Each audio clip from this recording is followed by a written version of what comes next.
Hi, thank you for joining us today. We're here with Julie Begonia from Scottsdale Community College. Julie, tell us a little bit about yourself. I'm Julie Begonia with Scottsdale Community College Equine Science program. I am currently the acting director of the Equine Science program. I've taught here in the program for over 8 years, and so I do believe this is probably the best program there is.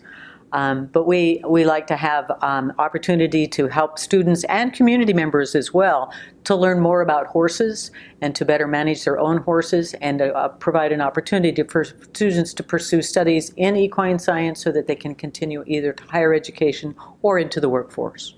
Fantastic. Tell us a little bit about the Salt River Wild Horse Country. Where is it? What is it? Well, the Salt River Wild Horse Country has certainly come into the news just in the last few days. The very first part of August, the Tonto National Forest and declared that they were going to remove 100 of these horses from the horse country. Now, to take into account where that location is the Tonto National Forest is the base area for these horses, but they also are bordered, and some of them spill into the Fort McDowell Yavapai Nation, as well as the Salt River Pima Maricopa Indian Community, and they are part of that area as well. While the Yavapai Nation and the Salt River and Pima Maricopa Indian Community lay no claim to these horses, they do wander into their area. But the bulk of them is located in the Tonto National Forest. Excellent. And are they unique to Arizona? These horses are unique to Arizona in light of the fact that they did not fall under the 1971 Wild Horse and Burro Act. And so they have no protection from the Bureau of Land Management for management purposes at all. And so they're a little bit outside of this. And for that purpose, that's why the federal government is wanting to remove them from the Tonto National Forest, because they have no protections. The only protections that they have right now is that there is a nonprofit Arizona group that serves to essentially manage these horses to a certain degree, and that group is called the Salt River Wild Horse Management Group. It is a volunteer group, nonprofit, and what they do is they maintain a count of the horses, an inventory of the horses, births and deaths, and a couple of other things. If there's a horse that's seriously injured, then they will attempt to provide aid for that horse. And now, where is Scottsdale Community College located? How is it connected to wild horses and Salt River? Well, the Scottsdale Community College we are located on the Salt River Pima Maricopa Indian Community Reservation. And we are here at Chaparral and the 101, and this is where we are located.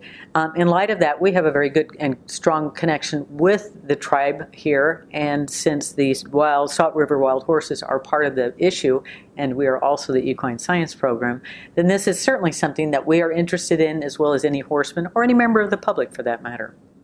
Excellent. And then are there any specific laws or people other than the nonprofit organization that protect the horses?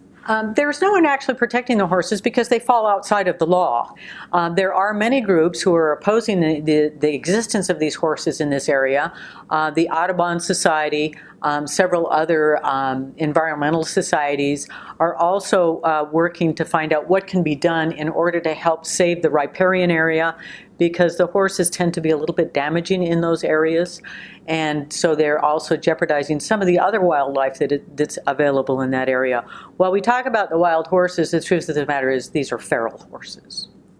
And why have we been hearing so much about Salt River wild horses in the news recently? Well, we've heard a lot about these horses in the news recently because at the first of this month, the Tonto National Forest decided that they were going to remove all of the horses from this environment. And as a result of that, there was a huge outcry amongst the public of allowing those horses to remain there. To a certain degree, there are many people that like to go out and observe those horses. If you've ever been tubing down the Salt River or kayaking or been out in that area, you'll find that oftentimes you'll be floating along and you can look over, and there's a group of those horses that are there, and it's quite interesting to watch and to watch the behavior.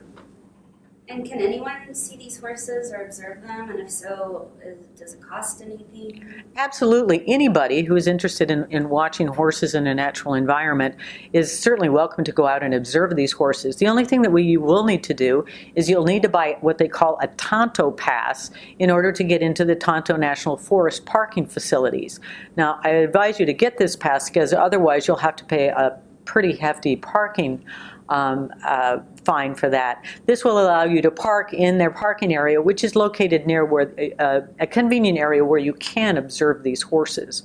So the truth of the matter is, it really costs nothing except for the Tonto pass for you to go there. We do ask, and many people, and certainly in dealing with these horses in the wild, what we do ask is that you not disturb them, that you don't feed them, you keep your distance, you don't chase them, don't throw rocks at them. After all, you're just there to observe them. Excellent. And can you tell us a little bit about what equine science means, and tell us a little bit about the program here at Scottsdale? Absolutely. The Equine Science program here is a unique program here at Scottsdale Community College for the entire Maricopa County Community District. And we have the privilege of having the only Equine Science program in the district. Accordingly, Scottsdale is a really big horse area, and it has been for many, many decades, and so logically we would be at Scottsdale Community College. But it is an academic program, and so we require our students, we oftentimes tell our students, this is not equine fun, this is equine science. And so you're going to have to crack the books and you're going to have to study. And just to give you a little bit of an idea of what some of our classes are like, is we offer an introduction class, which is a general overview of our entire program, anatomy and physiology, and if any time you've ever studied anatomy and physiology, you know you need to study. We also offer a course in health and disease, reproduction, equine nutrition, and equine behavior. We also offer some practicum courses for hands-on handling of horses from the ground. Just to make it clear, we don't offer any riding classes.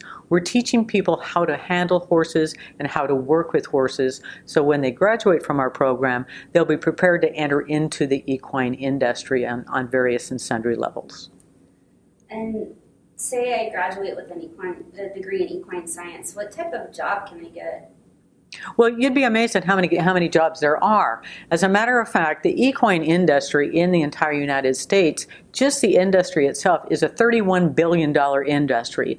If we take into account all of the secondary kinds of things, feed stores, clothing stores, all those different kinds of things, it will go up to over $100 billion is generated by horses and people who like horses or use horses.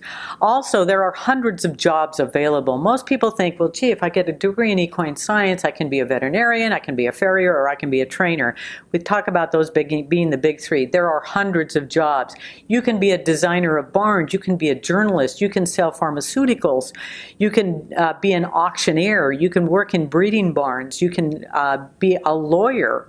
There are many kinds of jobs. Some jobs have daily contact with horses, some jobs have infrequent contact with horses, and some are simply supporting the equine industry. But all of these jobs have to do with horses. Fantastic. And is there anything else you wanted to tell us about the program? We just want to make sure that the community and the students know that the Equine Science program, just as all the community college, we are always welcoming any community member, whether you want to pursue a degree or certificate, you're always welcome to come take courses in our classroom on equine science. Our goal is to help students obtain degrees in equine science and certificates, but one of our goals also is to help horse owners become better and more responsible horse owners, even just with their own personal horse in their backyard. Thank you so much. If anyone has questions, tweet us at ScottsdaleCC or at MCCCD. And thank you again to Julie Begonia from Scottsdale Community College Equine Science for talking with us today.